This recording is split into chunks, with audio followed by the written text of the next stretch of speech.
출애굽기 20장 12절 말씀. 자, 다 찾으셨으면 같이 하나님 말씀을 읽겠습니다. 시작. 내 부모를 공경하나 그리하면 내 하나님 여호와가 내게 준 땅에서 내 생명이 길리라. 아멘. 저희가 지금 사실 소요리 문답을 함께 공부하고 있는데 지난 몇 주간은 예수님께서 마태복음 4장에서 시험 당하신 것을 좀 다루느라고 저희가 하지 못했어요. 다시 소요리 문답을 좀 다루도록 하겠습니다. 자, 프린트물 다 받으셨죠? 예. 자, 오늘은 이제 제5계명인데요. 63문부터 66문까지가 제5계명을 다룹니다. 제가 문을 하고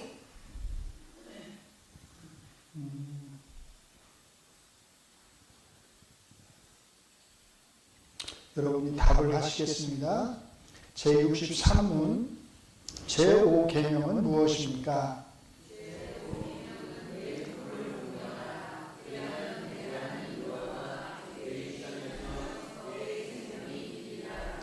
제64문 제5계명이 요구하는 것은 무엇입니까?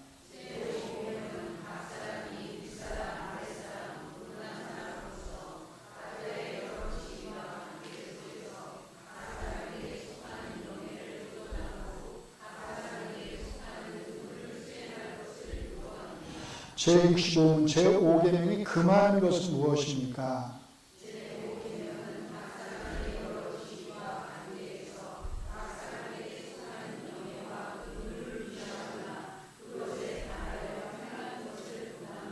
제66문 제5계명이 이렇게 말하는 이유는 무엇입니까?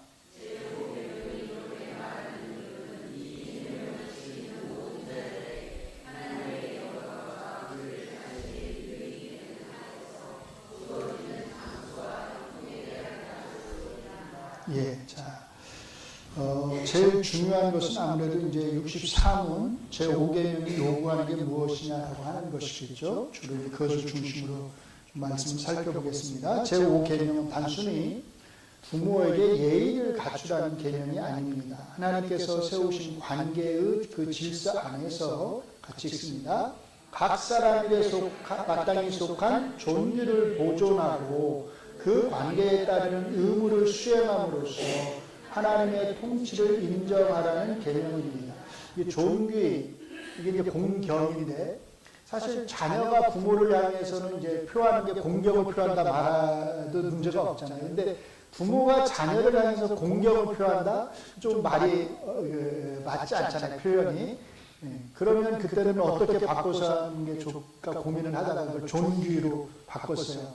자녀에게는 자녀가 받아야 될 존귀가 있다는 거예요. 공경이 있다는 거예요. 그거는 부모만 있는 게 아니고 주인은 종에게 받아야 될 공경이 있는 거죠. 그럼 종은 공경받지 않아도 되느냐? 성경은 그렇게 가르치지 않는다는 거예요. 종에게도 받아야 될 공경이 있는 거예요. 그걸 누가 해야 되는 거예요? 주인이 종에게 표현해야 될 그런 공경이 있다는 거예요. 그래서 제가 어떨 때는 공경, 존귀 이렇게 좀 바꿔서 쓰도록 하겠습니다. 자, 제5계명은 10계명의 구조에서 경첩과 같은 위치에 있습니다. 제1로 4계명은 하나님과 인간의 관계를 다루고 제5로 10계명은 인간과 인간의 관계를 다루는데 제5계명은 바로 그 전환점이 되는 사람과 사람의 첫 번째 계명이기 때문입니다. 그리고 그것은 부모 공경에서 시작합니다. 이와 같이 제5계명이 지닌 위치의 의미와 중요성에 대해서 칼빈은 다음과 같이 말했습니다. 같이 읽습니다. 제5계명은 하나님과 인간 사이의 의무들로부터 인간과 인간 사이의 의무들로 넘어가는 전환점이다. 이 전환은 부모 공경으로 시작한다. 왜냐하면 가정은 모든 사회적 질서의 기초이기 때문이다. 성경은 이렇게 인간 사회의 질서가 가정에서 시작된다고 봅니다. 부모는 자녀가 처음 만나는 권위이고 가정은 하나님이 세우신 질서를 가장 먼저 배우는 자리입니다. 그래서 소요리 문답은 제5계명을 단순히 부모에게 잘하라는 식으로 축소하지 않습니다. 오히려 제63문에서 이 계명을 같이 읽습니다. 윗사람, 아랫사람, 동등한 사람 사이의 모든 관계로 확장해서 이해합니다. 먼저 제63문은 제5계명을 있는 그대로 제시합니다. 그러나 이 짧은 문장 자체가 이미 두 가지를 강조합니다. 첫째, 같이 읽습니다. 부모 공경은 선택이 아니라 명령입니다. 부모가 나에게 어떻게 대하느냐에 따른 반응이 아니라 하나님이 요구하시는 언약적 의무라는 뜻입니다. 그러니까 부모가 공경받을 만하면 공경하는 게 아니라는 거예요. 그 공경은 그 자체로, 부모라고 하는 사실 자체로 하나님께서 언약적 의무로 자녀에게 지워주신 거라는 거예요. 둘째, 같이 읽습니다. 이 명령에는 하나님이 주신 땅에서의 장수와 형통에 대한 약속이 붙어 있습니다. 바울 사도께서도 에베소서 6장 2절에서 이 계명을 가리켜 뭐라고요? 약속이 있는 첫 계명이라고 말씀합니다. 여기에서 이 계명을 바르게 이해하기 위해서는 공경하다라는 말의 뜻을 알아야 합니다. 이것에 해당하는 히브리어는 카베드로서 그 기본 의미는 무겁게 여기다, 그냥 무겁다 그런 뜻이에요. 그리고 부모를 무겁게 여긴다는 것은 같이 읽습니다. 부모의 존재 자체에 주어진 실질적 가치와 권위를 인식하고 인정하며 존중하는 것입니다. 이게 중요한 건 부모의 존재 자체, 부모라는 사실 그 자체에 가치와 권위가 주어져 있다는 거예요. 아까 말씀드렸듯이 부모님이 그 공경받을 만한 그런 부모의 모습을 하지 못하더라도 자녀는 부모에게 공경의 모습으로 대하는 게 마땅하다는 거예요. 그러므로 부모 공경은 단순히 부모를 좋아하는 감정을 가리키는 게 아닙니다. 부모의 자리를 하나님 앞에서 무겁게, 즉 가치 있게 여기며 그 권위를 존중하는 것입니다. 부모가 완전해서 공경하는 것이 아니라 하나님께서 부모라는 관계의 자리에 일정한 무게와 가치를 두셨기 때문에 공경하는 것입니다. 이런 공경의 엄중함은 제5계명에 나오는 바로 다음 장 출애굽기 21장 15절과 17절을 통해서 더 분명해집니다. 같이 읽습니다.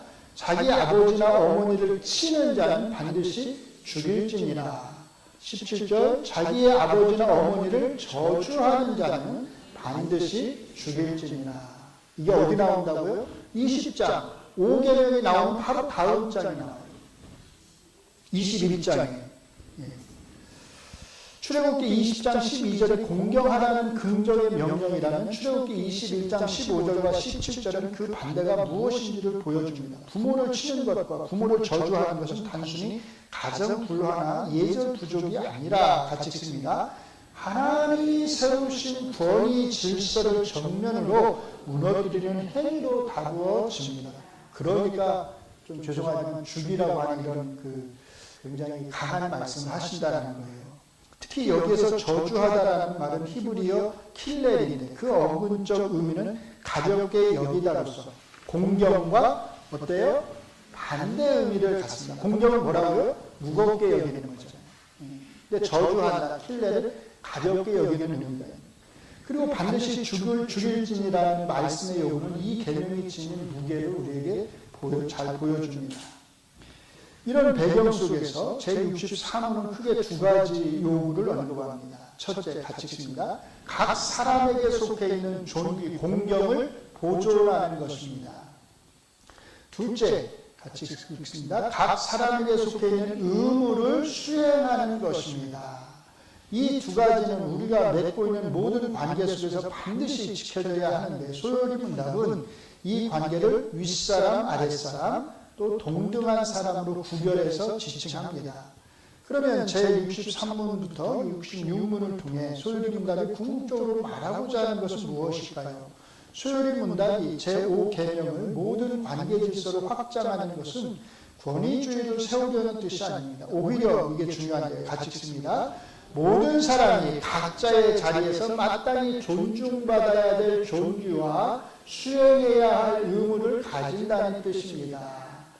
아랫사람에게만 의무가 있는 것이 아닙니다. 이게 중요해요. 아까 말씀드렸죠. 윗사람에게도 의무가 있고 동등한 사람 사이에도 의무가 있습니다. 바울 사도께서는 제5계명을 자녀에게만 적용하지 않습니다. 자녀는 부모에게 순종해야 하지만 부모도 자녀를 노엽게 하지 말고 주의 교훈과 훈계를 양육해야 합니다. 이것이 제64문의 균형입니다. 권위 아래에 있는 사람에게만 존귀, 그러니까 공경이라고 잘못 썼네요. 공경이죠. 존귀와 의무가 있는 것이 아니라 권위를 가진 사람도 하나님 앞에서 자기의 권위 아래에 있는 사람을 향해서 자기의 공경을 보이며 필요한 의무를 수행해야 합니다. 앞에 것보다 뒤에 게 우리가 주목해야 되겠죠. 앞에 거는 우리가 당연하다고 생각합니다. 자녀가 부모를 공경하는 건 당연히 해야 되는 거 아닌데, 부모가 자녀를 향해서 공경을 표한다, 즉 존귀함을 표한다, 이건 우리가 별로 들어보지 못한 거잖아요. 근데 사실 그게 쌍방적이라는 거예요. 이것은 종과 주인, 아내와 남편의 관계에서도 마찬가지입니다. 그러므로 제5계명은 아랫사람만을 향한 명령이 아니라, 같이 읽습니다. 모든 관계 속에 있는 각자의 자리에서 자신이 드러내야 할 공경을 표하며 의무를 행하도록 요구한다는 것을 잊지 말아야 합니다.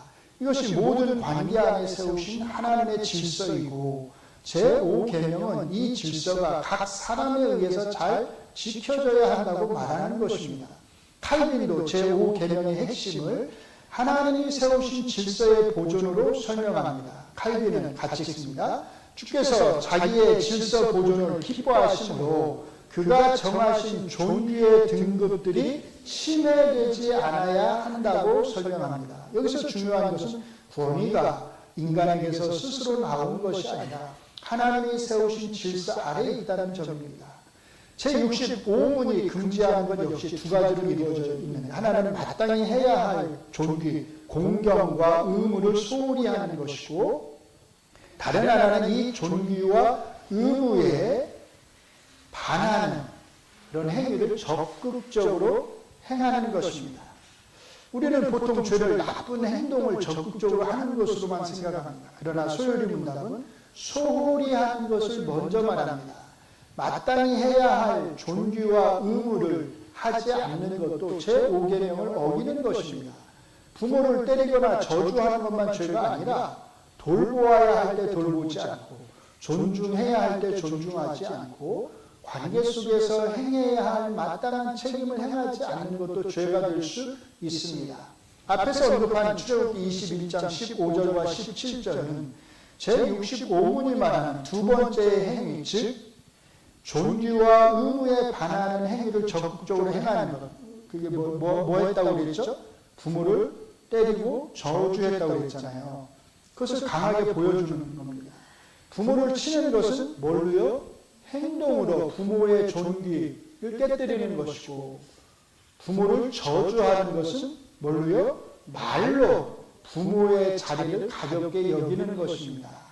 반대로 마태복음 15장 3절로 6절은 제65문이 말하는 첫 번째 행위, 그게 뭐예요? 소홀히 하는 것의 한 예를 보여줍니다. 바리새인들은 부모를 직접 때리거나 저주하지 않았지만 고르반이라고 하는 종교적 명분으로 부모 부양의 책임을 회피했습니다.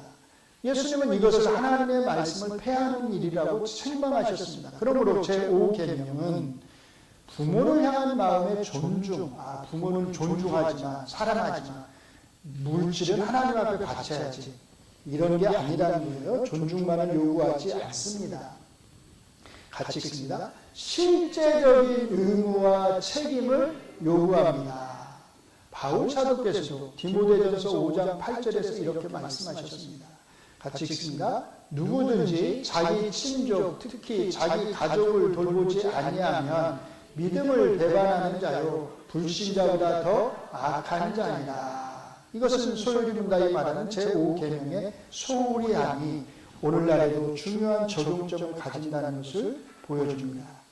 마지막 제66문과 관련하여 우리가 주목해야 할 표현이 있습니다. 제66문은 제5계명에 부과되어 있는 이유를 설명하는데 그러니까 왜 상호 공경, 존귀를 표해야 되느냐라고 하는 그 이유를 설명하는데 그것은 하나님이 주시는 땅에서의 잠수와 형통에 대한 약속입니다. 그런데 제66문은 이런 약속에 대한 오해가 없도록 같이 읽습니다. 그 단문 속의 괄호 안에 이 약속에는 일정한 제한이 있음을 보여주고 있습니다. 그래서 66문을 보시면 중간에 괄호 안에 들어가 있는 글이 있어요. 즉, 어떻게 들어가 있어요? 하나님의 영광과 그들 자신의 유익이 되는 한에서 이렇게 괄호로 들어가 있어요. 소요리 문답은 제5계명에 주어진 그 약속, 장수와 형통의 약속을 기계적인 보상으로 보지 않습니다. 부모를 공경하면 무조건 오래 산다거나 부모를 공경하면 무조건 형통한다는 식의 공식이 아니라는 뜻입니다. 이 약속은 같이 읽습니다. 하나님의 영광을 드러내고 우리에게는 참된 유익이 되는 한에서 이루어지는 것으로 이해되어야 합니다. 괄호 안의 단서는 우리로 하여금 이 약속에 부과된 장수와 형통을 번영신학적 그런 공식이 아니라 하나님이 이게 중요해요. 하나님이 세우신 뭐요? 언약적 질서 안에서 사는 삶에 따르는 언약적 복의 방향을 가리키는 것으로 이해해야 한다고 말하는 것입니다. 그래서 출애굽기 20장의 배경이 중요한데 20장부터 24장까지가 어떤 얘기예요? 하나님이 이스라엘 백성들과 뭘 맺는 이야기? 언약을 맺는 이야기잖아요. 그래서 이 언약적 배경이 중요한 거라는 거예요. 루이스 벌코프의 다음과 같은 말은 바로 이런 이해를 가장 잘 보여주고 있습니다. 같이 읽습니다. 소요리 문답의 괄호한 단서는 단순한 해석학적 장치가 아니다. 그것은 복의 약속을 하나님의 주권 아래에 놓는 신학적 작업이다. 복은 우리가 결정하는 것이 아니라 하나님이 정하신 방식으로 하나님이 정하신 때에 이루어진다. 신학적 작업이라는 말은 사람들이 요것만 읽고서 내가 우리 부모님을 잘 공경하면 하나님이 나를 오래 살게 해주시고 우리 집을 형통하게 해줄 것이다. 이렇게 문자 그대로 기계적으로 이 말을 이해할까 봐 거기다 괄호를 넣어서 신학적 해석을 달아 놓았다는 거예요. 그 말은 무조건적으로 너를 번영하게 해주겠다는 말이 아니라 일단은 하나님 앞에 그 일이 영광이 되어야 되는 것이고 너 오래 살게 하고 너 장수하게 하고 너 형통하게 하는 게 하나님 앞에 영광이 되게 해야 되는 것이고 너에게도 그게 유익이 되어야 한다는 거예요. 만약에 하나님이 장수하게 하고 형통하게 했는데 그걸 빠져가지고 하나님을 뜻대로 안 살아가게 되면 어떻게 되겠어요? 그거는 안 주는 게 나은 거죠. 바로 그래서 이제 하나님이 정하실 때에 하나님이 정하신 방식으로 이루어진다. 이렇게 루이스 벌코프가 이야기를 한 것입니다. 요약하자면 제63문은 제5계명이 부모 공경이라는 명령과 장수의 약속으로 이루어져 있음을 보여줍니다. 제63문은 부모 공경을 넘어서 각자의 지위와 상호 간의 관계 속에서 각 사람에게 속한 존귀, 공경을 보존한다는 말은 잘 표현해야 된다는 거예요. 멈추지 않고 각자의 의무를 충실히 행할 것을 말합니다. 제65문은 제5계명을 어기는 죄가 적극적으로 거스르는 것뿐 아니라 마땅한 책임을 소홀히 하는 것까지 포함한다고 가르칩니다.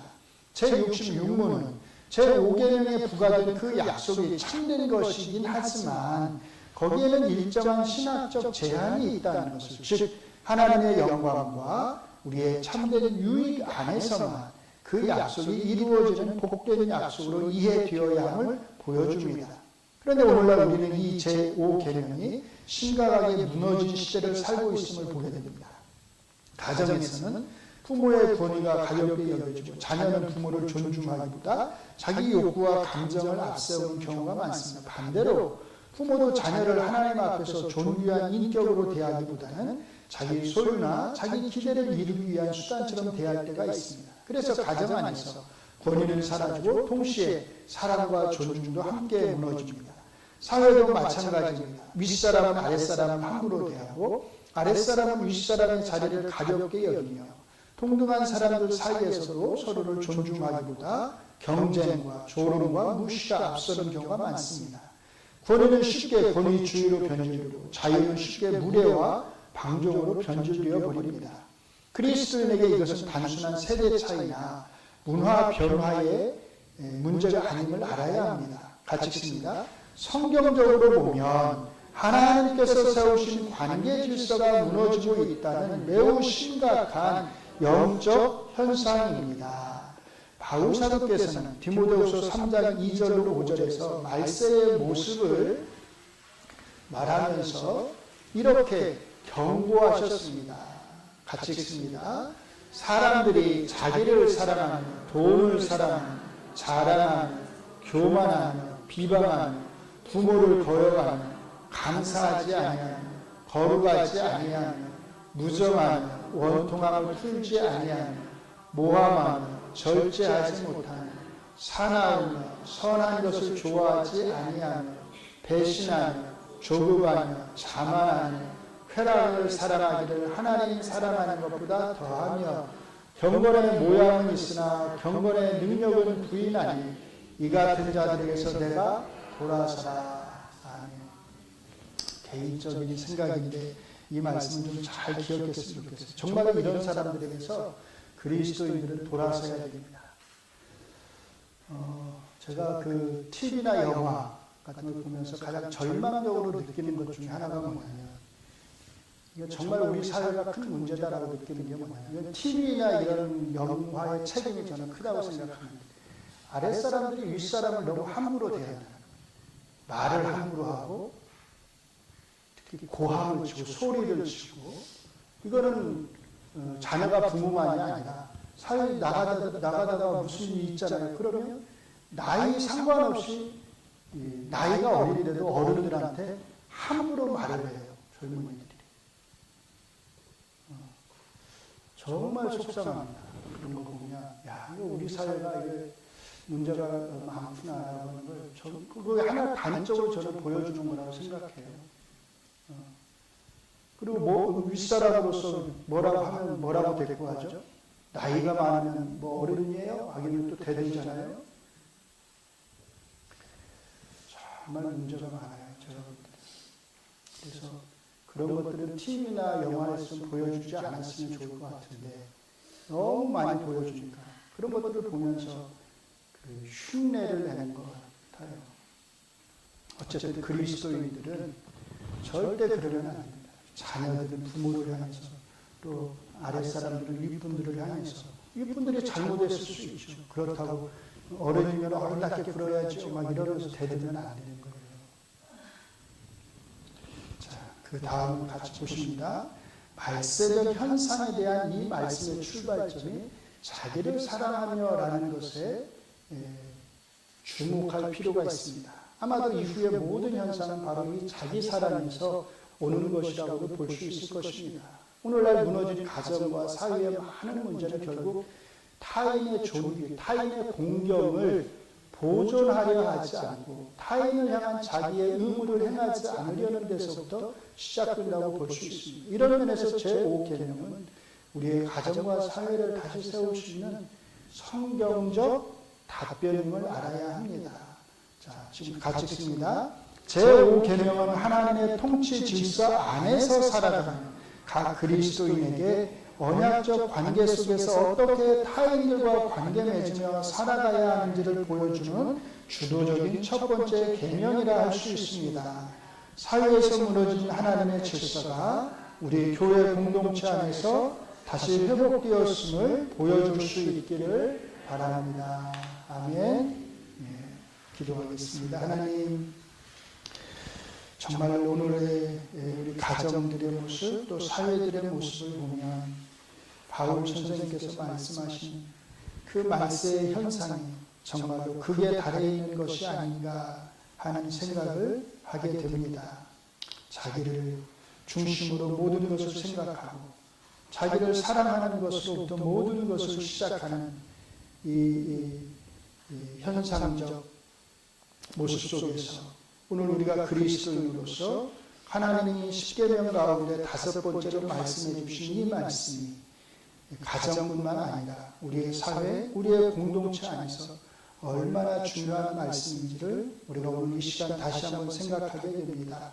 하나님께서 우리 안에 있는 악한 모습들, 악한 생각들, 악한 행위들을 잘 다스려 주셔서 우리가 이 세대의 현상들을 따라가지 않도록 은혜를 베풀어 주시옵소서. 우리 안에도 여전히 그런 욕구들이 있고 우리 안에도 여전히 그런 본성적 악함이 남아있지만 그러나 우리 안에는 성령님이 계시지 않습니까? 그 성령님을 의지하게 하시고 우리 스스로 감당할 수 없는 그 욕구들을 우리 성령님께서 억눌러 주시고 자제시켜 주셔서 컨트롤해 주셔서 우리가 비록 부족하지만 우리 주님의 모습을 잘 드러내면서 오계명에서 말씀하신 그 뜻을 이 땅에서 잘 실현해 갈 수 있게 하여 주시옵소서. 예수님 이름으로 기도합니다. 아멘.